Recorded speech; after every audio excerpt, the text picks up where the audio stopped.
Muy buenas tardes, amigas y amigos de los medios de comunicación. Como ustedes saben, las comisiones de Relaciones Exteriores convinimos en invitar al embajador de la Fuente, nuestro representante permanente en la Organización de las Naciones Unidas, para tener un diálogo sobre la muy probable membresía de México como nación, como miembro no permanente del Consejo de Seguridad de la ONU. De modo que acabamos de terminar un intercambio de puntos de vista con distintos senadores y senadoras que nos resultó inmensamente enriquecedor. Sin más, cedo la palabra al embajador de la Fuente. Gracias. Gracias, senador. Buenas tardes. Pues yo solo diría, para escuchar sus preguntas y sus comentarios, que fue un diálogo muy positivo y que me complace muchísimo que una vez más todas las fracciones parlamentarias representadas en el Senado de la República, de todas las comisiones de Relaciones Exteriores, expresaron su respaldo a la Cancillería mexicana, a la política que estamos llevando a cabo en los foros multilaterales y a la candidatura de México al Consejo de Seguridad. Así que esta muestra de confianza hacia la Cancillería y hacia la Embajada de México ante la ONU, la agradezco nuevamente y la tomo como una nueva responsabilidad que asumiremos cabalmente. Estoy a sus órdenes si tienen alguna pregunta o algún comentario. Así es, embajador. La primera pregunta es de Rubén Fieital, de Canal 11. Hola, buenas tardes, embajador. Para preguntarle sobre el tema del muro con Trump, desde un principio México había dicho que recurriría a la Organización de las Naciones Unidas. ¿Todavía se continúa esta idea? ¿En algún momento se interpondría una demanda por el muro del presidente Trump? Y la segunda pregunta es ¿cómo ve el apoyo de la ONU al Plan de Desarrollo Integral de Centroamérica? Gracias. Muchas gracias. Sobre lo primero te diría realmente no, porque no es un tema de competencia de la ONU ni de competencia de los distintos órganos subsidiarios del sistema de Naciones Unidas. Es un tema de la relación bilateral. De lo que se trata es justamente de encontrar a través de los foros multilaterales un mecanismo que compense la asimétrica relación bilateral que tenemos y el tema específico del muro no es un tema de Naciones Unidas. El Plan de Desarrollo Integral de Centroamérica sí lo es y hay 18 entre órganos, programas, comisiones de Naciones Unidas involucradas en el PDI. Próximamente el canciller Ebrard les anunciará la fecha en la que habrá de reunirse todo el grupo que está trabajando con el PDI, así se le conoce por sus siglas, Plan de Desarrollo Integral, los donantes y el grado de avance. Lo que les puedo decir es que en la ONU, en Nueva York, este programa se ve con el mayor interés porque representa no solamente una alternativa real al problema migratorio, sino un instrumento del multilateralismo que puede encontrar soluciones que en otros lados del mundo no se han encontrado. Así que en el PDI son 18 los organismos de Naciones Unidas que están involucrados. Perdón, tienes razón en la precisión. Ahí tendría que recurrir México en el tema del muro a la Corte Internacional de Justicia. Pues no lo sé si sea son temas que tienen que ver con la política interior de los países. Lo que nosotros hemos tratado de convenir con la representación de los Estados Unidos en Nueva York, siguiendo los lineamientos del presidente López Obrador, es reiterarles a los Estados Unidos que somos no solamente sus vecinos, que somos sus aliados, que somos sus amigos, pero que esto no necesariamente significa que coincidimos en todas las decisiones que ellos toman, que tenemos nuestra propia agenda y tenemos también nuestras iniciativas y nuestros programas, pero desde luego dentro de un esquema fundamentalmente de cooperación en donde hay espacio para las discrepancias. El secreto de la diplomacia y de las Naciones Unidas es ese. Hay espacio para las discrepancias, pero el multilateralismo te permite encontrar junto con las discrepancias espacios de convergencia y de coincidencia. Y creo que ese es el equilibrio que a México le va a convenir en los próximos años y por eso es que estamos buscando tener un asiento como miembro no permanente en el Consejo. Gracias. La siguiente pregunta es de Karina Aguilar, de 24 horas. Embajador, buenas tardes. Hola. Preguntarle sobre este tema que abre o que propone el Partido Verde Ecologista, donde toca otra vez la pena de muerte. Incluso dice está dispuesto a denunciar la Convención Americana sobre Derechos Humanos y el Pacto Internacional de Derechos Civiles y Políticos. ¿Esto el gobierno lo vería con buenos ojos, embajador? Y por otro lado, sobre el tema de la marihuana, su postura ha sido siempre en pro de su regularización, de su regulación. En este tema ahora se plantea, en estos momentos se está planteando el dictamen en el que podría quedarse solamente en el tema medicinal. Su opinión sobre los temas, por favor. Empiezo otra vez por la segunda pregunta, si le parece. Sobre el tema del cannabis, mi posición personal, ustedes la conocen, he escrito sobre ella y pues, por supuesto estoy plenamente convencido que tenemos que movernos del planteamiento prohibicionista a un esquema de regulación responsable. Pero en lo que se está discutiendo actualmente en México, lo que hemos planteado ante Naciones Unidas de manera, yo diría que inobjetable, es que ninguna convención o tratado internacional nos obliga a criminalizar el consumo. Y ese es el tema fundamental. No tenemos por qué seguir criminalizando el consumo. Nada nos obliga a seguirlo haciendo. Si decidimos seguirlo haciendo es porque eso decidimos nosotros. Espero que eso se cambie. Porque en ese tema, a pesar de que en otras drogas y en otros aspectos que tienen que ver con el cannabis hay una gran división en el mundo y hay países que están muy en contra, pero hay un razonable consenso en cuanto a que criminalizar el consumo no representa ningún tipo de compromiso internacional. Yo me quedaría con eso como un punto para que avance también las comisiones que están aquí analizando el tema. Y su primera pregunta fue... Pena de muerte y la pretensión de denunciarlos. A ver, ¿hay futuro? los Naciones Unidas tiene, digamos, 3 pilares fundamentales. Uno de ellos es mantener la paz y la seguridad. El otro es impulsar el desarrollo sostenible y el otro es el respeto a los derechos humanos. Y yo creo que son planteamientos, como les decía yo a las senadoras y a los senadores, que son muy compatibles con los preceptos del 89 constitucional mexicanos. Si ven ustedes lo que la Constitución de México dice sobre política exterior y lo que la Carta de las Naciones Unidas dice sobre los compromisos de las naciones, hay una enorme convergencia. Sobre ese tema específico le puedo contestar mi punto de vista en particular, empezando como médico. No puedo estar a favor de la pena de muerte en ninguna circunstancia y creo que no ha mostrado ser en ningún lugar del mundo que yo sepa un mecanismo eficiente de impartición de justicia. Pero creo que hay que impartir justicia, hay que a veces imponer sanciones severas, pero la pena de muerte es algo que yo, en lo personal, por supuesto que rechazo. ¿Serían propuestas coyunturales, oportunistas? No lo sé, hay que preguntárselo a quien las está haciendo. Gracias, embajador. La siguiente pregunta es del columnista Francisco Garfias. Hola, ¿qué tal?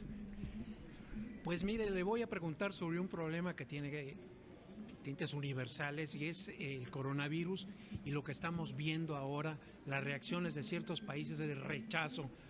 Ahorita creo que anda un barco que viene hacia México que fue rechazado por Jamaica y por Bermudas. Este cierre, que hay algo en la ONU que se esté planeando alrededor de este tema, que se esté o algún llamado al mundo sobre este tema en particular. Sí, gracias Francisco. Hasta ahorita obviamente el tema lo trae la OMS, que es digamos el órgano de la ONU encargado de la salud, y debo decir que lo ha hecho muy bien y lo está haciendo muy bien y hay que tomarnos muy en serio las recomendaciones de la OMS porque hasta ahora no le han fallado. No hay que subestimarlas en lo más mínimo. El tema puede escalar al Consejo de Seguridad, sí, no ha escalado, depende de cómo evolucione lo que ya es una inminente pandemia, porque creo que aunque técnicamente falta algún elemento para que se pueda designar como tal, no hay la menor duda, Francisco, y no hay la menor duda que va a llegar a México. La pregunta no es si va a llegar o no va a llegar, sino cuándo va a llegar y si estamos realmente preparados. Y yo quisiera pensar que lo estamos, hay infraestructura, hay gente capaz, pero me parece que no podemos subestimar su importancia. Todas las precauciones son pocas. Tenemos 2 ventajas, todo lo demás son desventajas. Las únicas ventajas que tenemos es que la letalidad del virus es baja en relación a otras, pero eso no quiere decir que no se muera gente, sí se muere gente y con una sola que previnamos ya valió la pena. Y la segunda es que probablemente conforme avance el año la temperatura suba y esto es lo que va a acabar siendo la mejor protección que vamos a encontrar contra la pandemia, el aumento de la temperatura. Pero mientras tanto, Francisco, hay que asumir que el virus va a llegar a México, que nos va a pegar y ojalá que el sistema de salud eche mano de la infraestructura y sobre todo de los recursos humanos capacitados que tenemos, porque los tenemos, son expertos de la propia OMS, algunos de ellos, para que más allá de las divisiones que pueda haber ahorita en el sector, este sea un punto en el que cerremos filas porque lo necesitamos. Nos va a pegar, no tengo la menor duda. Usted destaca el papel de la OMS en este problema, sin embargo, hubo ciertas críticas porque se tardó en reaccionar y declarar pandemia este coronavirus. No se tardó, Pancho. No había todavía los elementos necesarios para poder hacerlo. Pero sin embargo siempre alertó desde un principio que era probable que ocurriera y ha venido ocurriendo, pero la verdad es que yo creo que la OMS en esta ocasión ha sido realmente impecable. Ahora, ocurrieron también algunos hechos pues que nunca habían ocurrido, como por ejemplo que los chinos tuvieron la capacidad para montar un cerco sanitario en 56 millones de personas. Esto es algo totalmente inédito en la historia y solamente un gobierno como el de China es capaz de poner un cerco sanitario sobre 56 millones de personas. Solamente un gobierno como el chino es capaz de construir 2 hospitales en 15 días. Es decir, hay muchas cosas novedosas, pero retomo y ya paramos esto para seguir con los otros temas, pero ya que me lo preguntas, gracias. Las experiencias de México. Volvamos la cara a ver cómo nos fue, qué aprendimos, qué errores y qué aciertos cometimos, cómo contuvimos el cólera en los 90s. Tuvimos aciertos y errores, pero aprendimos y lo contuvimos. ¿Cómo nos fue con el H1N1 hace no tantos años? Un inicio un poco incierto, pero finalmente lo hicimos bien. Es decir, México también tiene sus propios expertos y no están en disonancia con los expertos de la OMS, de hecho algunos son los mismos. Entonces, quizá con la población hay que ser más enfático para decir sí va a llegar, pero estas son las medidas que se están tomando, las desconozco con precisión, pero ahí están nuestros expertos, yo les confío mucho a ellos. Muchas gracias, Francisco. La siguiente pregunta es de Carlos Cordero, de la agencia Cuadratín. Doctor, embajador, buenas tardes.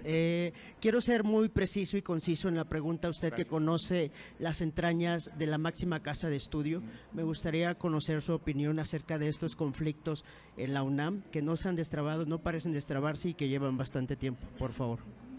Mire, no conozco en detalle la dinámica, pero sí le puedo decir 3 cosas contestando a su pregunta. Primero, que la universidad está diseñada para encontrarle solución a sus problemas. Es decir, la solución de los problemas va a venir en ejercicio de la autonomía universitaria, para que no haya dudas al respecto. Así, esa es la historia de la universidad. Segundo, pues expresar mi respaldo, por supuesto, al rector y a las autoridades universitarias. Y tercero, decir que también entiendo claramente las razones y los motivos que han originado el malestar. Creo que hay razón suficiente para atenderla de manera cabal, estos planteamientos, pero tiene que ser la propia universidad la que encuentre sus soluciones. Así que con eso le diría yo los principios fundamentales, sin tener los detalles de lo que ocurrió ayer en la tarde o hoy en la mañana, porque la verdad es que no los tengo. Doctor de la Fuente, buenas tardes. Del tema que habló con los senadores, nos comparte los comentarios que les ofreció sobre la candidatura para el Consejo de Seguridad y también las prioridades que les haya expuesto y que lleva adelante en su gestión en la ONU, por favor.